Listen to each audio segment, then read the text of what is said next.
நேரம் 6 மணி. இலங்கை ஒலிபரப்பு கூட்டுத்தாபனம் செய்திகள். செய்தி ஆசிரியர் ஃபஸ்கான் நவாஸ், வாசிப்பவர் ஆர் சந்திரமோகன். ராவணகந்த கிராம மக்களின் பிரச்சனைகளுக்கு ஜனாதிபதி தீர்வு வழங்கியுள்ளார். மினுவாங்கொட பேலியகொட சிறைச்சாலை கோவிட் கொத்தணிகளின் எண்ணிக்கை 32,000 தாண்டியுள்ளன. நத்தார் தினத்தன்று கைதிகளை பார்வையிட வெளி நபர்களுக்கு அனுமதி வழங்கப்பட மாட்டாது என சிறைச்சாலைகள் திணைக்களம் அறிவித்துள்ளது. மத்திய அதிவேக நெடுஞ்சாலையின் 3ஆம் கட்ட பணிகள் இன்று ஆரம்பம். இந்தியாவில் கொரோனா நோயாளர்களின் எண்ணிக்கை 1 கோடியை தாண்டியுள்ளது. இங்கிலாந்து அணியுடனான டெஸ்ட் போட்டியில் பங்கேற்கும் இலங்கை குழுவில் 5 புதுமுகங்கள்.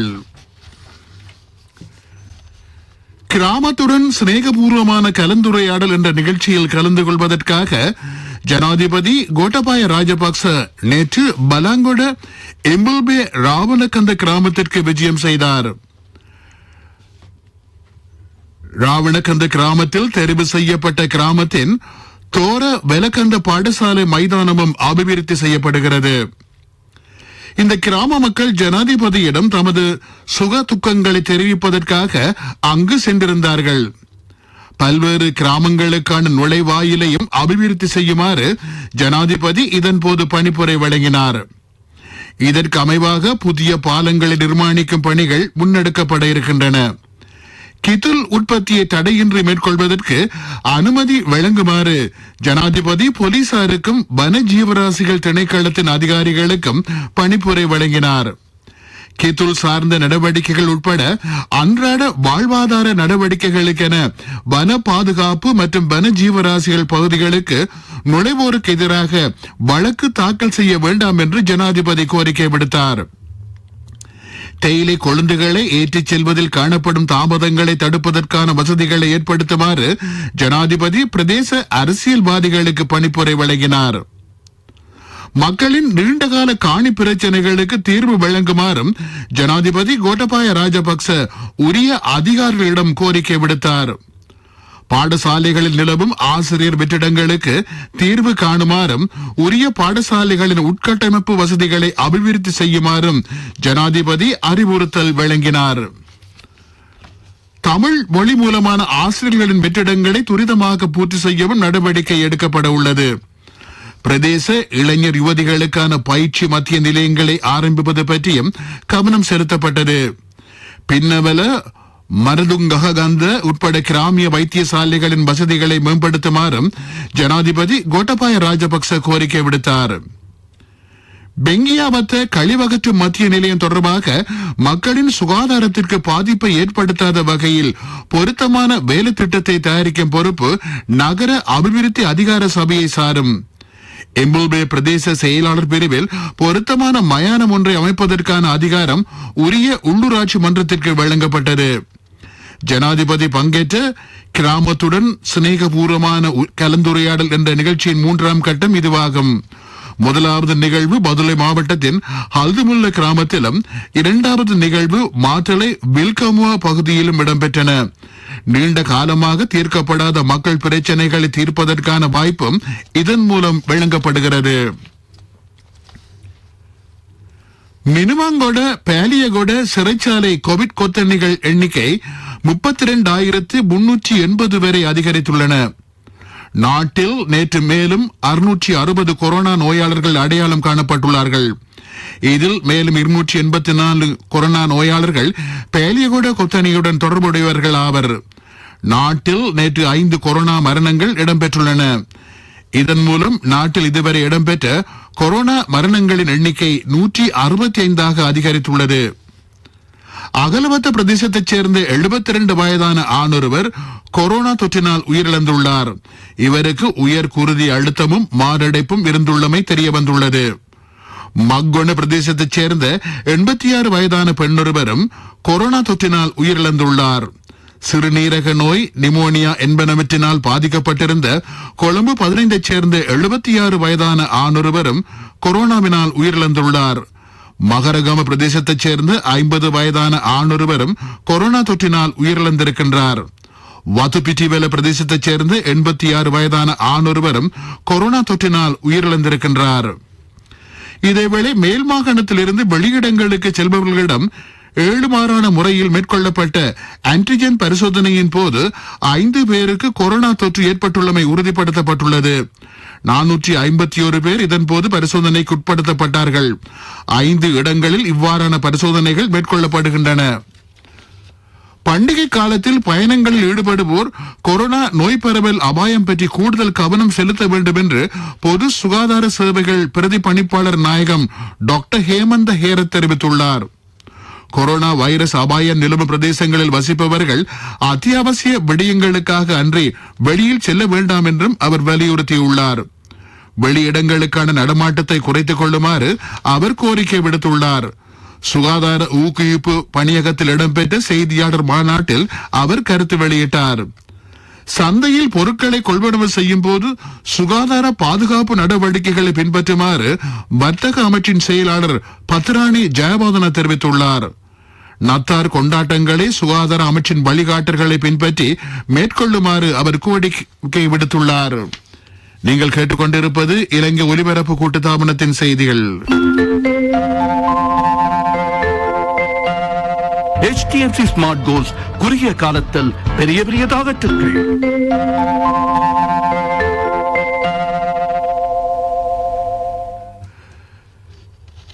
எதிர்வரும் நத்தார் தினத்தன்று கைதிகளை சந்திப்பதற்கு வெளிநபர்களுக்கு அனுமதி அளிக்கப்பட மாட்டாது என சிறைச்சாலைகள் திணைக்களம் அறிவித்துள்ளது.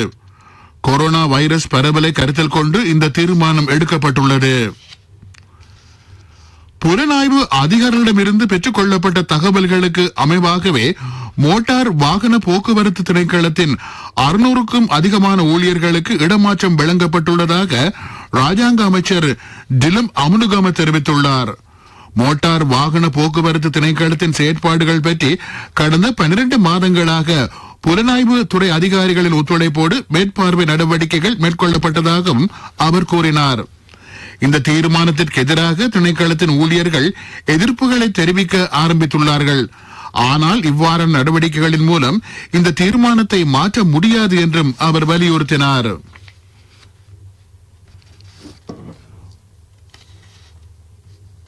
உலக பொருளாதாரம் வீழ்ச்சி கண்டிருந்த வேளையில் தேசியத்திற்கு முக்கியத்துவம் அளித்து உள்நாட்டு உற்பத்திகளை மேம்படுத்துவது பற்றி அரசாங்கம் கவனம் செலுத்தி வருவதாக அமைச்சர் கெஹலிய ரம்புக்வெல தெரிவித்துள்ளார். உலக உணவு நெருக்கடிக்கு முகம் கொடுப்பதற்காக நீண்டகால மற்றும் இடைக்கால வேலை திட்டங்கள் முன்னெடுக்கப்பட இருக்கின்றன. நாட்டிற்கு பாதகமான எந்த ஒரு ஒப்பந்தத்திலும் அரசாங்கம் கைச்சாத்திட மாட்டாது என அவர் வலியுறுத்தினார். MCC ஒப்பந்தம் வேறு எந்த பெயரில் வந்தாலும் அரசாங்கம் அதில் கைச்சாத்திட மாட்டாது. நாட்டின் தற்போதைய நிலைக்கு அமைய ஊடகங்களுக்கான சுய ஒழுங்குறுத்தல் அவசியமாகும். திங்கட்கிழமை இது தொடர்பான பேச்சுவார்த்தை நடத்தப்பட உள்ளது. Facebook உட்பட சமூக வலைதளங்களை பதிவு செய்யும் வேலை திட்டமும் ஆரம்பிக்கப்படும் என்று அமைச்சர் கெஹலிய ரம்புக்வெல வலியுறுத்தினார். அரச நத்தார் தின வைபவம் குருநாகல் மல்கடுபாபா புனித ஃபட்டிமா தேவாலயத்தில் இன்று காலை 9:30 இடம்பெற உள்ளது. பிரதமர் மஹிந்த ராஜபக்ச நிகழ்வில் பிரதம அதிதியாக கலந்து கொள்வார்.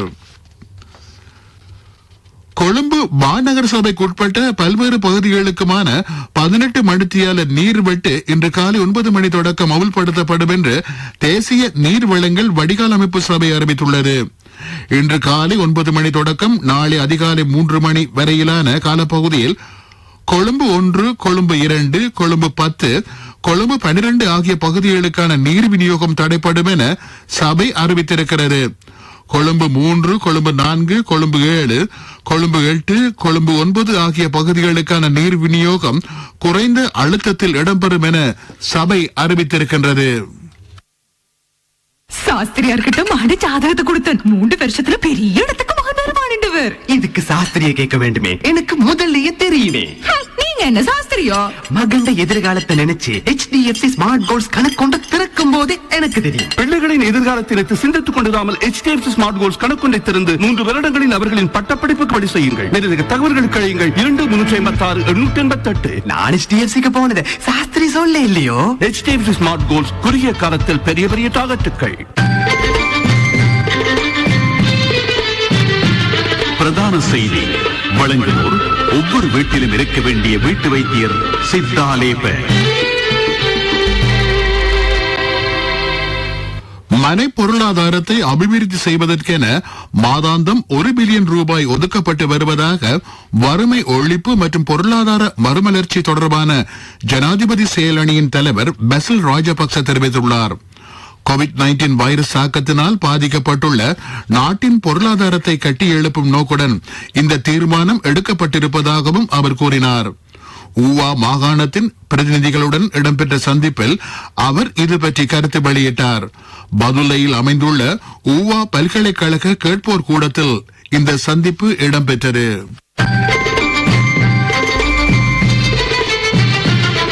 பிரதான செய்தி வழங்கியோர் ஒவ்வொரு வீட்டிலும் இருக்க வேண்டிய வீட்டு வைத்தியர் சித்தாலேப. உங்கள் கவனத்திற்கு அம்பாறை மாவட்டத்தின் அட்டாளச்சேனை பிரதேசத்தில் தனிமைப்படுத்தலில் இருந்து விடுவிக்கப்பட்ட மக்கள் விடுவிக்கப்படாத பகுதிகளுக்கு செல்ல தடை விதிக்கப்பட்டுள்ளது. அத்தியாவசிய பொருட்களை கொள்வனவு செய்வதற்காக வர்த்தக நிலையங்களும் மருந்தகங்களும் மாத்திரம் தற்சமயம் திறக்கப்பட்டுள்ளதாக அட்டாளச்சேனை பிரதேச சுகாதார வைத்திய அதிகாரி டாக்டர் எஸ் அகிலன் தெரிவித்துள்ளார். தனிமைப்படுத்தல் சட்டங்களை மீறுவோருக்கு எதிராக கடுமையான நடவடிக்கை எடுக்கப்படும் என்றும் அவர் கூறினார். உலகச் செய்தி இந்தியாவில் மொத்த கொரோனா நோயாளர்களின் எண்ணிக்கை 1 கோடியை தாண்டியிருக்கின்றது. ஆக கூடுதலான கொரோனா நோயாளர்களை கொண்ட 2வது நாடாக இந்தியா தற்சமயம் அடையாளம் காணப்பட்டுள்ளது. இந்தியாவில் நேற்றைய தினத்துடன் அடையாளம் காணப்பட்ட மொத்த கொரோனா நோயாளர்களின் எண்ணிக்கை 1,72,33,022 வரை அதிகரித்திருப்பதாக த ஹிந்து பத்திரிகை செய்தி வெளியிட்டுள்ளது. ஆக கூடுதலான கொரோனா நோயாளர்கள் தற்சமயம் அடையாளம் காணப்பட்டாலும் குணம் அடைபவர்களின் எண்ணிக்கை 30 மடங்கினால் அதிகரித்திருப்பதாக இந்திய அதிகாரிகள் தெரிவித்திருக்கின்றார்கள். இதேவேளை முகக்கவசம் அணிவது தொடர்பான வழிகாட்டலில் மாற்றங்களை அறிமுகம் செய்ய ஸ்வீடன் அரசாங்கம் தெரிவித்துள்ளது. சன நெரிசல் மிக்க சந்தர்ப்பங்களில் பொது போக்குவரத்தை பயன்படுத்துபவர்கள் முகக்கவசத்தை அணியுமாறு ஸ்வீடன் அறிவுறுத்தல் வழங்கியிருக்கின்றது. கொரோனா பரவல் வேகமாக இடம்பெற்று வருவதை கருத்தில் கொண்டு இந்த தீர்மானம் எடுக்கப்பட்டிருக்கின்றது. உலகச் செய்திகள் கேட்டீர்கள்.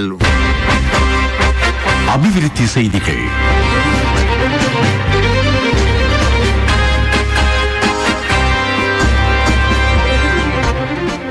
மத்திய அதிவேக நெடுஞ்சாலையின் 3ஆம் கட்ட நிர்மாண பணிகள் இன்று ஆரம்பிக்கப்பட இருக்கின்றன. பொத்துகரையில் இருந்து கலகிதர வரையிலான பகுதி இதன் கீழ் நிர்மாணிக்கப்பட இருக்கின்றன. எதிர்வரும் 48 மாதங்களில் நிர்மாண பணிகள் பூர்த்தி செய்வது இலக்காகும். இதன் அங்குரார்ப்பண நிகழ்வு அமைச்சர் ஜான்சன் பெர்னாண்டோ தலைமையில் இன்று இடம்பெற இருக்கின்றது. விளையாட்டுச் செய்திகள். இங்கிலாந்து கிரிக்கெட் அணியுடன் இடம்பெற உள்ள 2 டெஸ்ட் போட்டிகளில் பங்கேற்கும் அணியின் வீரர்களை இலங்கை அணி அறிவித்திருக்கிறது. 5 புதுமுகங்கள் உட்பட 22 வீரர்களை உள்ளடக்கிய குழாம் அறிவிக்கப்பட்டுள்ளது. வினோத் பானுகா, சந்தோஷ் குணத்திலக்க, வனிந்து அசரங்க, அசித்த பெர்னாண்டோ, தில்ஷான் மதுசங்க ஆகியோர் இந்த குழாமில் இடம்பெற்றுள்ளார்கள். 2 போட்டிகளை கொண்ட இந்த சுற்றுத்தொடர் ஜனவரி மாதம் 14ஆம் தேதி ஆரம்பமாகிறது. 2 போட்டிகளும் காலி சர்வதேச மைதானத்தில் இடம்பெறும். வர்த்தக செய்தி. நாட்டின் பிரதான விமான நிலையம் திறக்கப்பட்டதன் பின்னர் கூடுதலான சுற்றுலா பயணிகளை கவர்ந்து இழுப்பது பற்றி கவனம் செலுத்தப்பட்டிருப்பதாக சுற்றுலாத்துறை அமைச்சு அறிவித்திருக்கின்றது. இதன் மூலம் முதல் கட்டமாக 5000க்கும் அதிகமான சுற்றுலா பயணிகளை கவர்ந்தெழுப்பதற்கான வாய்ப்பு கிடைக்க இருக்கின்றது. சுகாதார வழிகாட்டல்களுக்கு அமைய சுற்றுலா பயணங்களுக்கான வசதிகளை வழங்கவும் அமைச்சு எதிர்பார்த்துள்ளது. பொருளாதார செய்திகள். அனுசரணை இன்றே மாறிட real time அதுக்கும் சேமிக்க LOLC real time அதிக கட்டணம் டிரான்சாக்ஷனுக்கு சேமிப்பு இப்போ இலகு கொடுப்பனதுக்கு பகல் இரவு no problem LOLC real time பரிவர்த்தனைக்கு மேலதிக கட்டணங்கள் இல்லை கவர்ச்சிகரமான வட்டி விதத்துடன் பல்வேறு நன்மைகள் LOLC Finance real time ஆப்பினை உடன் டவுன்லோட் செய்யுங்கள் LOLC சேமிப்பு கணக்கிடமிருந்து சர்வதேச தரம் வாய்ந்த மாணிக்கக்கல் வர்த்தக மத்திய நிலையம் ரத்தினபுரி நகரில் அமைக்கப்பட இருக்கின்றது. இதன் மூலம் ஒரே இடத்தில் சகல வகைகளையும் சேர்ந்த மாணிக்க கற்களை கொள்வனவு செய்வதற்கான வாய்ப்பு இதன் மூலம் வர்த்தகர்களுக்கு கிடைக்க இருக்கிறது. இதன் மூலம் உள்நாட்டு மாணிக்க கற்களை சிறந்த விலைக்கு விற்பனை செய்வதற்கான வாய்ப்பும் கிடைக்க இருக்கின்றது. ஐயோ என்னப்பா இவங்க போக மாட்டேங்கிறாங்களே. ஏய் அந்த ராஜா அண்ணே. தம்பி என்ன அவசரமா? இல்ல அண்ணே இப்ப காசுதான் அவசரம். உண்மையாவா? காசு அவசரம்னாலும் தம்பி அவசரப்படாதீங்க. எந்த ஒரு LOLC ஃபைனான்ஸ் கிளையிலும் த்ரீவில் புத்தகத்தை வச்சு காசை வாங்கிக் கொள்ளுங்க. LOLC ஃபைனான்ஸ் வீல் புத்தகத்துக்கு கேஷ், த்ரீவில் புத்தகத்துக்கு உடனடியாக கையில் கேஷ். காலநிலை அறிக்கை.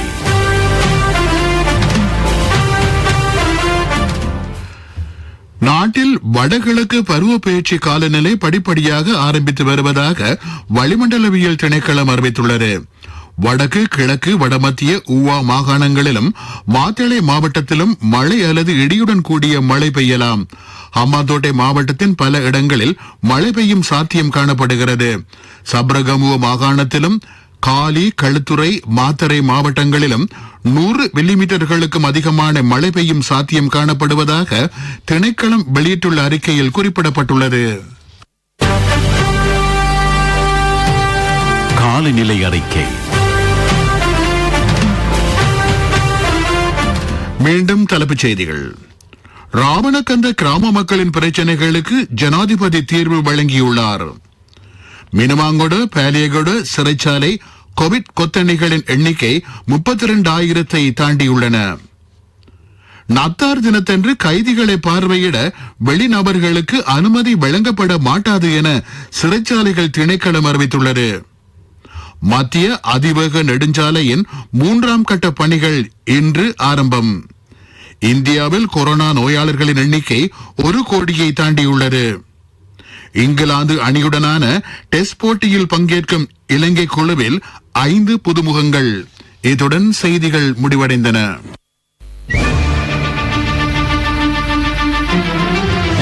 நீங்கள் கேட்டுக்கொண்டிருப்பது உங்கள் அன்னை வானொலியின் தென்றல்.